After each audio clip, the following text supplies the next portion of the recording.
Good morning students.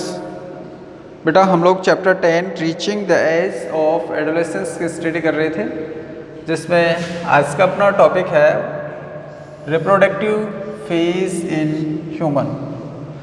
बेटा जब adolescent आता है, प्यूबर्टी आती है, तो उस समय बॉडी के अंदर कुछ चेंजेस होते हैं, गैमेट्स प्रोडक्शन होते हैं। तो ये जो फेज़ है वो स्पेशली फीमेल के लिए स्टडी की जाती है, क्योंकि फीमेल के अंदर मेंस्ट्रुअल साइकिल आते हैं, यूट्रस के अंदर कुछ चेंजेस आते हैं, ओवरी रिलीज होता है।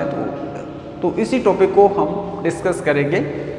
तो adolescents become capable of reproduction at puberty. ध्यान कर लेना, एडोलेसेंट किशोर become capable to reproduction at puberty. Puberty के ऊपर जो एडोलेसेंट्स होते हैं, किशोर होते हैं, वो रिप्रोडक्शन के कैपेबल हो जाते हैं when their testis and ovaries begin to reproduce gamete. तो ओवरी ये फीमेल में और टेस्टिस है ये मेल के अंदर गैमेट प्रोड्यूस करते हैं। तो टेस्टिस कौन सा गैमेट प्रोड्यूस करता है? स्पर्म, और ये ओवम। तो इन मैन का मतलब male, the capacity to produce male gamete, ये ध्यान कर लेना। मेल गैमेट का मतलब sperm usually last throughout life, यानी कि जो मेल होते हैं, मैन होते हैं, वो जीवन काल, जीवन पर्यंत, थ्रू आउट लाइफ, यानी कि अपने पूरे जीवन में स्पर्म को प्रोड्यूस करते हैं। लेकिन ध्यान कर लेना, स्टार्टिंग में नहीं, आफ्टर प्यूबर्टी। प्यूबर्टी के बाद में लाइफ टाइम उनमें स्पर्म का प्रोडक्शन होता है। जबकि बट इन वोमन, यानी कि female, the capacity of produce female gamete, egg और ओवा, lasts only up to about 45 to 15 year. यानी कि इस एज के बाद में गैमेट का प्रोडक्शन बंद हो जाता है। ध्यान कर लेना। तो 45 to 50 years of age. So the reproductive phase of life in male lasts much longer than the female. तो इससे ज़्यादा होती है ये किसकी, जो रिप्रोडक्टिव फेज होती है वो मेल की फीमेल से ज़्यादा होती है, क्योंकि गैमेट प्रोडक्शन उसमें लॉन्ग टाइम के लिए होता है। इन फीमेल देखिए, the reproductive phase of life begins at puberty. कब स्टार्ट होती है फीमेल के अंदर? 10 to 12 ईयर्स। प्यूबर्टी कब आती है? इसमें 10 से 12 साल की उम्र में स्टार्ट हो जाती है। And generally lasts till the age of approximately 45 to 50 year. तो कहाँ तक? 10 से 12 साल की एज में ये स्टार्ट होता है रिप्रोडक्टिव फेज, और 45 to 50 ईयर की एज पर ये स्टॉप हो जाता है अप्रॉक्सीमेटली, लगभग। तो इस एज के बाद में जो फीमेल होती है उनमें एग का प्रोडक्शन नहीं होता है, वो प्रेग्नेंट नहीं हो सकती है। अब इसके बाद में देखिए बेटा, यहाँ पर कुछ चेंजेस होते हैं, उन चेंजेस के बारे में हम डिस्कस करेंगे। देखिए किस तरह से होता है। with the onset of puberty, the egg begun to mature in the ovaries of a woman। जो ओवरी होते हैं वो कुछ इस तरह की स्ट्रक्चर होती है बेटा, एक आलमंड शेप स्ट्रक्चर होता है, और इसके अंदर क्या होता है, एग मैच्योर होने लग जाते हैं, और ये मैच्योर एग, इसके अंदर एक स्ट्रक्चर बनती है जिसको ग्रेफेन फॉलिकल कहते हैं। ये एग है छोटा सा, ये एग इसके बाहर आ जाता है इसकी सरफेस पर, यहाँ से ये फैलोपियन ट्यूब में चला जाता है। तो ये एग मैच्योर हुआ, यही लाइन हमने स्टडी की है कि begin mature in ovaries of woman. अब इसके बाद में क्या होगा? One mature egg is released by the one of the ovaries of the woman once in about 28 to 30 days. तो एक ओवरी, दो ओवरी है, इनमें से एक ओवरी हर महीने 28 से 30 दिन उसके बाद में यानी कि अप्रोक्सीमेटली 1 मंथ 28 to 30 डेज तो एक एग को रिलीज करता है। During this period the inner lining of uterus grows and become thick and spongy and prepare itself to receive the fertilized egg। अब बेटा देखो इस चीज़ को मैं आपको डायग्राम के थ्रू समझा सकता हूँ कि इस कंडीशन में देखिए यहाँ पर कि किस तरह से एग कि जो यूट्रस होता है उसकी थिकनेस इंक्रीज होती है। यहाँ पर हम डायग्राम देख सकते हैं। देखो बेटा यहाँ से ये ओवरी है, यहाँ से ये ओवरी है, इसने एग रिलीज किया, ये एग यहाँ पर आ गया, कहाँ पर फैलोपियन ट्यूब में आ गया। अब हमें पता है कि फैलोपियन ट्यूब में ही फर्टिलाइजेशन होता है, तो यहाँ से स्पर्म इस कंडीशन में मान लिया यहाँ से स्पर्म वेजाइना में इजुकुलेट किए जाते हैं, वेजाइना के अंदर छोड़े जाते हैं और ये यूट्रस के थ्रू फैलोपियन ट्यूब में पहुँचते हैं। तो इस समय क्या होता है, ये जो ओवरी होता है वो एक फीमेल हार्मोन प्रोजेस्टेरोन का सिक्रेशन करता है और ये प्रोजेस्टेरोन क्या करता है, इसका जो इनर लाइनिंग है यूट्रस की उसको तैयार करता है। क्यों तैयार करता है? क्योंकि मान लिया यहाँ से स्पर्म जा रहा है तो फर्टिलाइजेशन तो यहाँ पर होगा। मान लिया फर्टिलाइजेशन हो गया तो फर्टिलाइजेशन होने के बाद में ये क्या बनेगा, जायगोट, और ये जायगोट किस में कन्वर्ट होगा, एम्ब्रियो में, और ये एम्ब्रियो फाइनली कहाँ पर आएगा, यूट्रस में। तो यूट्रस के अंदर प्रेगनेंसी आएगी यानी कि इम्प्लांटेशन होगा। 270 दिन तक ये एम्ब्रियो एक फिटस में कन्वर्ट होगा, बेबी में कन्वर्ट होगा, तो वो यहीं पर होगा। तो इसके लिए यूट्रस तैयार हो रहा है, यूट्रस के अंदर प्रिपरेशन हो रही है, इसके लिए प्रेगनेंसी के लिए। तो इसलिए यूट्रस की जो इनर लाइनिंग है वो बहुत ज़्यादा मोटी हो जाती है, यहाँ पर टिश्यूज़ की लेयर्स बनने लग जाती है जिसके अंदर बहुत सारी ब्लड वेसल्स प्रेजेंट होती है। अब कंडीशन यहाँ पर दो बनती है बेटा। एक कंडीशन तो यह है कि मान लिया यहाँ पर फर्टिलाइजेशन नहीं हुआ, और दूसरी कंडीशन यह है कि मान लिया फर्टिलाइजेशन हो गया।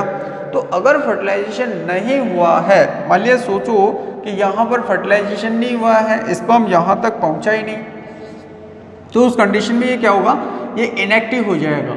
ये इनएक्टिव होकर के इसके यूट्रस के अंदर आकर के गिर जाएगा और यहाँ से इसके थ्रू जो ये मेम्ब्रेन मोटी हुई थी, इसकी जो थिकनेस बढ़ी थी जिसके अंदर बहुत सारे ब्लड वेसल्स थी, अब भाई प्रेगनेंसी तो आ ही नहीं रही है, तो ये जो थिकनेस बढ़ी है ये यहाँ से टूट करके इस यूट्रस के अंदर गिरने लग जाती है, जो कि 3 से 5 दिन तक वेजाइना के थ्रू ये बाहर आती है। उसको बोलते हैं मेंस्ट्रुएशन।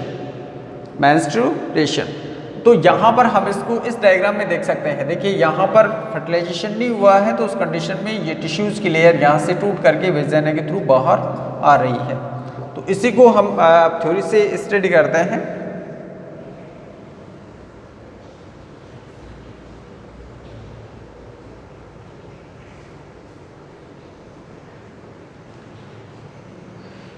तो ये फर्स्ट पॉइंट आ रहा है कि with the onset the puberty of egg began to mature in ovaries women, और of the mature egg is released by the ovaries. Ovary ने इसको रिलीज कर दिया in women once about 28 to 30 days. During this period the inner lining, तो इस condition में inner lining क्या हो जाती है, मोटी हो जाती है। किसके लिए, फर्टिलाइज्ड एग को रिसीव करने के लिए। अब हम आगे देखें, in case the fertilization of egg cell occurs by a sperm, मान लिया फर्टिलाइजेशन हो गया तो उस कंडीशन में क्या होगा, प्रेगनेंसी आएगी, सीधी सी बात है। Sperm, the fertilized egg is called begin to divide to form an embryo. Zygote बनेगा तो जाइगोट किस में कन्वर्ट होगा, एम्ब्रियो में कन्वर्ट होगा।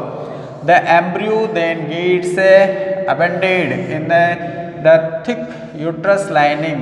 They result in pregnancy, which ultimately leads to the birth of a baby. तो उस condition में क्या आएगी, प्रेगनेंसी आएगी जो कि एक बच्चे को जन्म देगी। अब दूसरी कंडीशन कौन सी है, दूसरी कंडीशन में हमने अभी डिस्कस की है कि दूसरी कंडीशन कौन सी बन रही है कि अगर मान लिया फर्टिलाइजेशन नहीं हो रहा है। देखिए, if fertilization does not occurs due to lack of sperm, मान लिया स्पर्म उसके पास में पहुंचे ही नहीं, जब एग फैलोपियन ट्यूब में है तो उस टाइम पर उसके पास में स्पर्म पहुंचे ही नहीं, तो उस कंडीशन में फर्टिलाइजेशन नहीं होगा। Then the egg released by the ovary, जो एग ओवरी द्वारा रिलीज किया गया है डाइज, वो क्या हो जाएगा, डेथ हो जाएगी उसकी। ये 72 आवर्स बेटा, ये जो फैलोपियन ट्यूब होती है इसके अंदर भी एक पर्टिकुलर जगह होती है, इसका बीच का पार्ट होता है जहाँ पर ये अबाउट 72 आवर्स रहता है। तो उसमें अगर ये फर्टिलाइज हो जाता है तो ठीक है, नहीं तो फिर ये डाई हो जाता है, इनएक्टिव हो जाता है। तो dies within a few days and the thick lining breaks down since the thick uterus lining contains, यानी कि इसकी जो इनर लाइनिंग है जो कि मोटी हुई थी वो क्या हो जाएगी, ब्रेक डाउन हो जाएगी। अब देखिए, since the thick uterus lining contains a lot of blood vessels, जिसके अंदर बहुत सारे ब्लड वेसल्स है, therefore the breaking down of uterus line produce blood doing with other along with other tissues, बहुत सारी टिश्यूज़ की लेयर्स बनती है, तो उन टिश्यूज़ की लेयर्स के साथ में ब्लीडिंग होती है।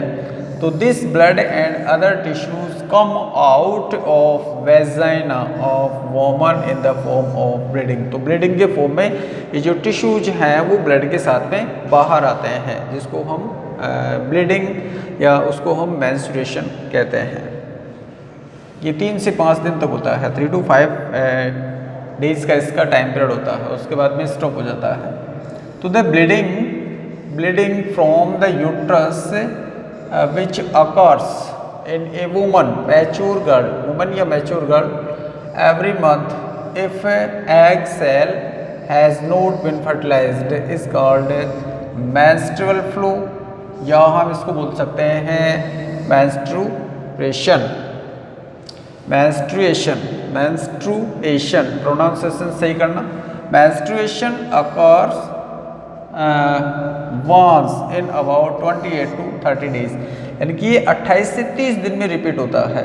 ये ध्यान कर लेना, अगर कोई महिला लगातार प्रेग्नेंट नहीं हो रही है तो उसमें हर महीने ये मेंस्ट्रुएशन आएगा, और अगर मान लिया वो उसके अंदर फर्टिलाइजेशन हो गया तो प्रेगनेंसी आएगी। तो जितने दिन प्रेगनेंसी बनी रहती है उतने दिन ये जो मेंस्ट्रुएशन है वो उसमें नहीं आएगा। तो menstruation usually lasts for about 3 to 5 days. ये जो ब्लीडिंग होती है, यानी कि जो मेंस्ट्रुएशन आता है, ये 3 से 5 दिन का होता है। इन एवरीडे लैंग्वेज, दैनिक जीवन में हम इसको क्या बोलते हैं, देखिए मेंस्ट्रुएशन तो बोलते ही है, इस कॉल्ड मंथली पीरियड या मंथली साइकिल भी बोलते हैं, जस्ट पीरियड्स भी बोलते हैं। हिंदी में देखें तो इसको माहवारी, ऋतुस्राव, रज चक्र, बहुत सारे नाम होते हैं इसके।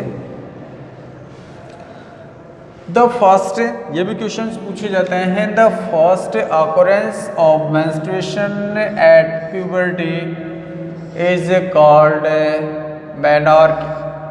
मेनॉर्च। इट बिगेंस, तो इसको क्या बोलेंगे, मेनार्की, यानी कि स्टार्टिंग होती है, ठीक है। इट बिगेंस एट प्यूबर्टी, कब होती है ये, 10 to 12 ईयर्स, 10 से 12 साल की उम्र में। The permanent stoppage of menstruation in a woman is called menopause.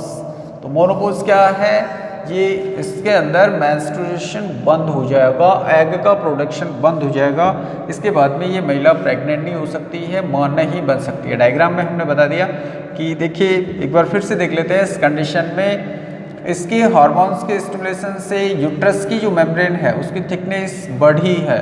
अगर फर्टिलाइजेशन नहीं हुआ है तो ये जो बढ़ी हुई मेम्ब्रेन्स है ये टूट करके वेजाइना के थ्रू बाहर आती है, जिसको हम बोलते हैं मेंस्ट्रुएशन। और कितने दिन तक बाहर आती है, 3 to 5 डेज।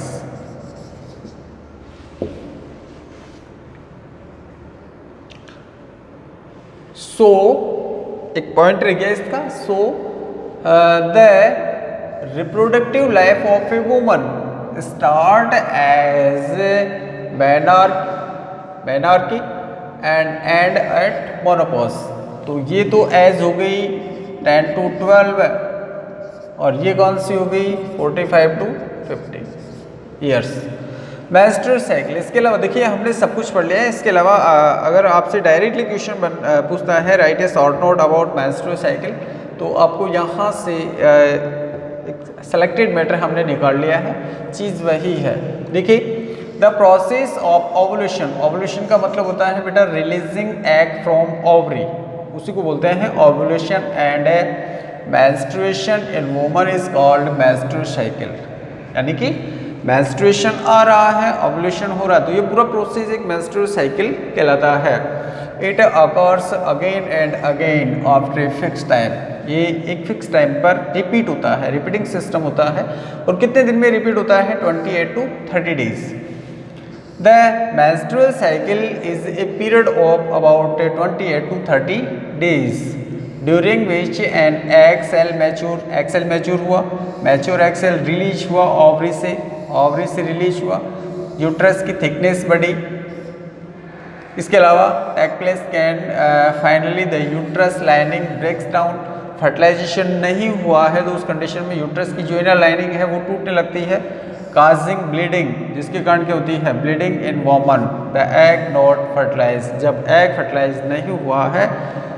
तो ये अलग अलग प्रोसेस हो गई। एग मैच्योर हुआ, फिर ओवरी से रिलीज हुआ, रिलीज होने के बाद में जो यूट्रस की इनर लाइनिंग है उनकी थिकनेस इंक्रीज हुई, फर्टिलाइजेशन नहीं हुआ तो जो इंक्रीज हुए हैं टिश्यू वो टूट करके यूट्रस के अंदर गिरने लगते हैं और वो वेजाइना के थ्रू 3 से 5 दिन तक बाहर आते हैं, जिसको हम बोलते हैं मेंस्ट्रुअल साइकिल।